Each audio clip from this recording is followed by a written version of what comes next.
Rusty, Rheneas, and Skarloey chugged cheerfully through the Sodor countryside.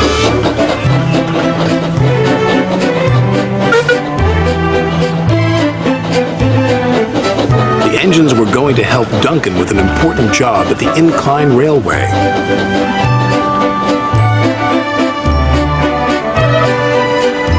The engines enjoy working at the Incline Railway.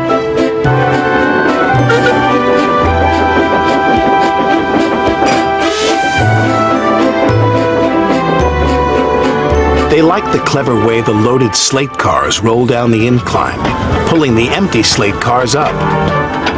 But they are always careful. Duncan doesn't like working at the Incline Railway. He is always impatient to get back to the junction. This makes him careless and gets him into lots of trouble.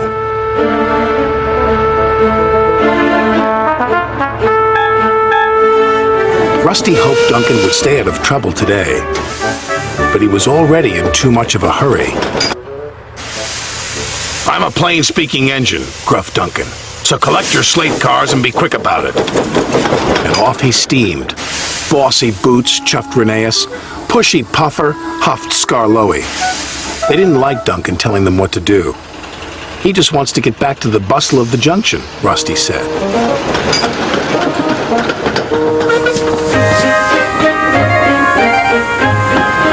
Duncan wanted everyone to work faster. "You're supposed to be helping me," he grumbled, "but you're as slow as snails." "We're proper engines," Rusty huffed crossly. "We follow the rules. We can't send up more than 4 slate cars at a time," chuffed Rheneas.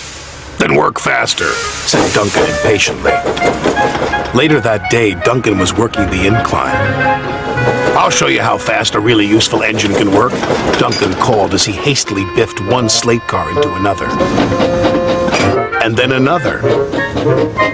Soon, Duncan had his 4 slate cars. "Nothing to it," he boasted to Rusty. "Those slate cars will pay you back," warned Rusty. "Slate cars don't like to be biffed." "I can handle slate cars," he cried.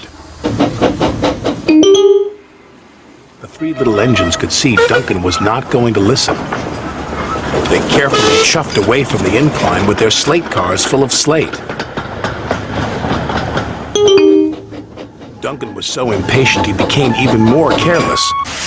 "I'll show that smelly diesel and those lazy steamers," he said to his driver.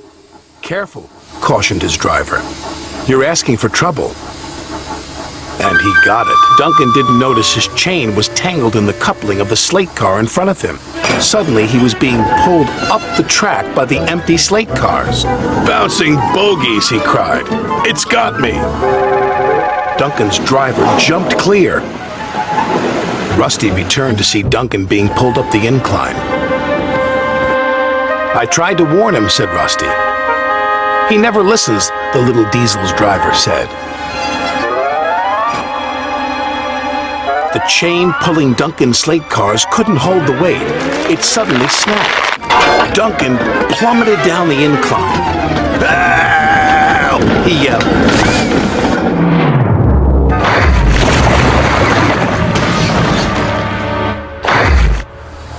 "Glug, glug, glug," he said.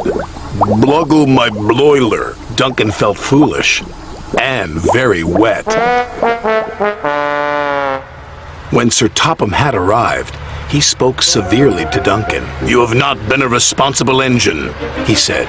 "Your impatience has caused confusion and delay, and you owe these engines an apology." "Sorry," Duncan said to Rusty, Rheneas, and Skarloey. "Once you have been repaired," Sir Topham had said, "you will work the incline until you learn to be patient and careful." "Yes, sir," said Duncan.